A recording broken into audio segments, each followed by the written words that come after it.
Hey guys, okay, so I just realized that in my studio tour video, I did not talk about some of the mistakes and pitfalls that we ran into rearranging my studio. So let me show you guys something that we did that kind of was a big headache, but luckily worked out in the end. Okay, if you guys remember, this cabinet of glass with the toys in it used to be in the corner where my desks now are. This was a big oops moment because I measured from the widest point, which is the top wood part, and was like, okay, if I take off the baseboards on each side of the closet, because no one's going to see them, they're inside, and move this down, like the bookcases, down, it'll give us enough, which is almost an inch and a half, so that way it will fit, because I was like, otherwise it won't fit.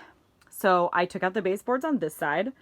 My husband came up to look because to take out the baseboards on the other side, I'd have to take everything out of the closet. And I was like, man, can you help me come problem solve this?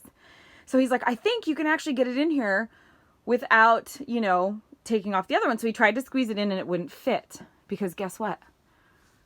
There's a closet board at the top and I didn't measure that and I didn't even think about it. And there's also, you can see like the ring where like the thing goes to hang all your clothes.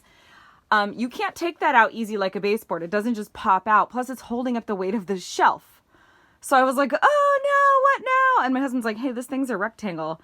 I can just turn it and put it in there. So the only problem with that is then I couldn't put the door on. So it'll get more dust inside than it would normally, but whatever. But it fits. And if I had realized that it was a rectangle, I thought it was a square. I wouldn't have had to take the two baseboards off in the closet. So, oops, I spent all that time and effort taking off the baseboards for no reason. My husband, thank God, got it in there because I was like, where am I going to put this glass cabinet? I have all these toys that go in there. And now there's just stuffed animals in the bottom because I've rearranged so much I didn't need the space for toys at this moment. But there's also a bunch of stuff just stuffed up here because, again, I'm waiting for that shelf to come from IKEA. So, oops, wish I had thought of it first or maybe had my husband come look at it because he obviously is better at that stuff than me. As they say, measure twice, cut once. Maybe just measure more carefully. In my case, pay attention.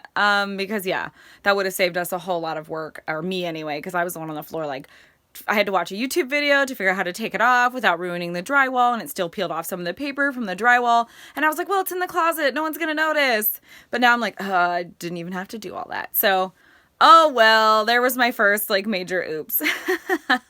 I mean, again, it ended up working out, so luckily it wasn't a big deal, but man, I tell you. All right, take care, guys.